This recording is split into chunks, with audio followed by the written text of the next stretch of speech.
زما قدرمنو مؤمنو ورونو، رسول کریم صلی الله علیه وسلم فرمایي: ان الدنیا حلوة خضرة.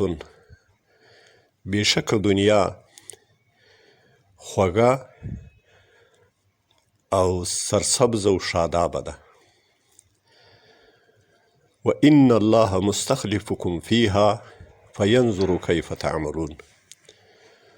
او بېشکه الله تبارک وتعالی تاسې یو په بل پسې راولي په دې مخ دې مځکې باندې، او نو بیا ګوري الله تبارک وتعالی چې تاسې څنګه عمل کوئ. رسول الله صلی الله علیه وسلم فرمایي: الا فاتقوا الدنیا واتقوا النساء. خبردار، د دنیا له مکرونو، د دنیا کې له غرقېدلو وویرېږئ، او واتقوا النساء، او وویرېږئ د نساو او د زنانو له امتحانه. ځکه چې اوله فتنه په بني اسرائیلو کې هم د زنانو فتنه وه.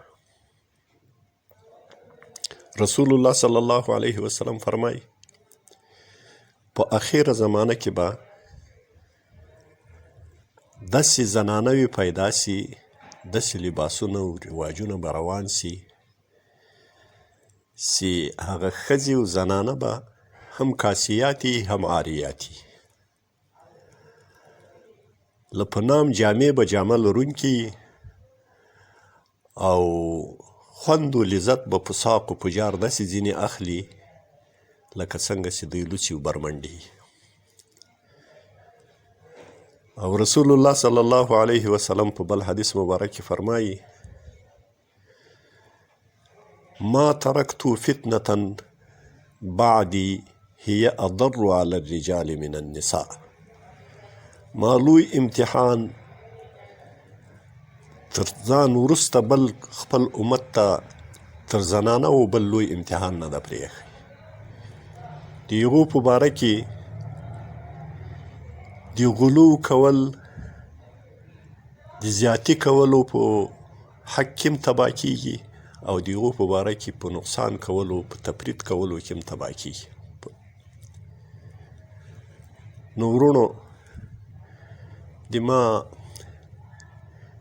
د اسلامي نظام ټولو کارکوونکو ورونو ته دا درخواست ده چې د دې زمانې له فتنو څخه ځانونه وژغوري،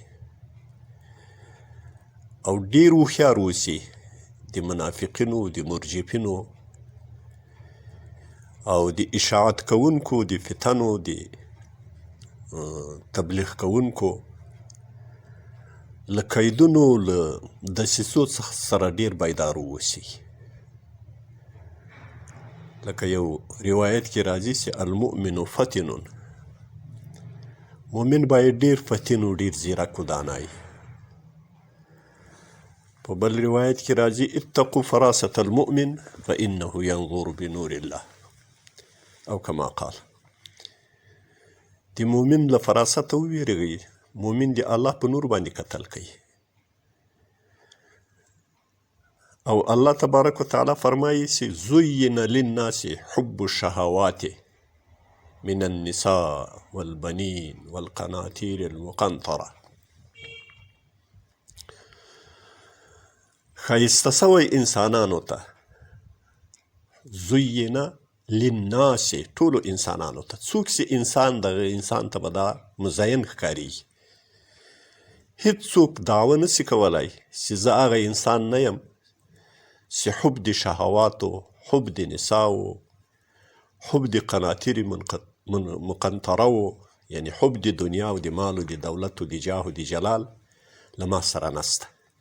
دا دعوه دې څوک نه کوي. ولې که څوک دغسې مدعي نه، دا به بیا انسان نه وي.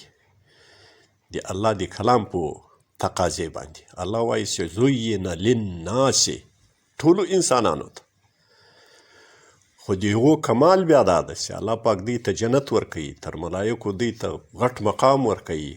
هغه په همدې وجه باندې چې په دوی کې دغه کشش هم موجود ده او دغه دعوت د ګمراهي، د تباهي، د بربادي دپاره دعوت و لارې هم موجودې دي، خو بیا هم ځان د الله د کلام د رسول الله صلی الله علیه وسلم د ارشاداتو په رڼا کې وساتي.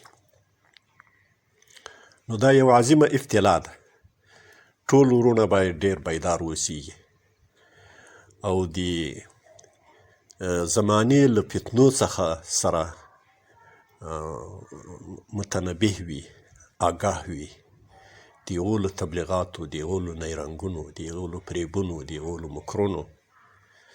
نن زمانه کې منافق انسانان دومره زیات دي چې تر مجاهرو کفارو هم زیات دي او تر مخلصو مسلمانانو هم زیات دي. هغه منافق خلک ډېر زیات دي. حضرت عمر فاروق رضی الله تعالی عنه فرمایي چې دین دا درې طبقې ورانوي: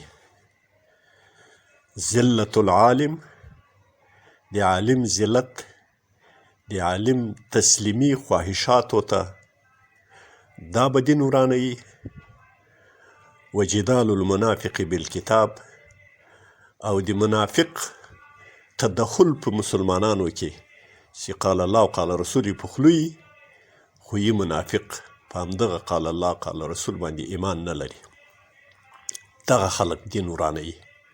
وحکم ائمة المضلین، او حکومتداري او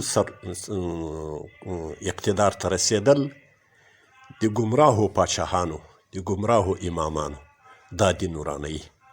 نو د زمانې له فتنو سره ډېر بیدار اوسیږئ او د زمانې له حالاتو سره ډېر بیدار اوسیږئ. په خواهشاتو کې مه راځئ. اقول قولي هذا استغفر الله لي ولكم ولجميع المؤمنين.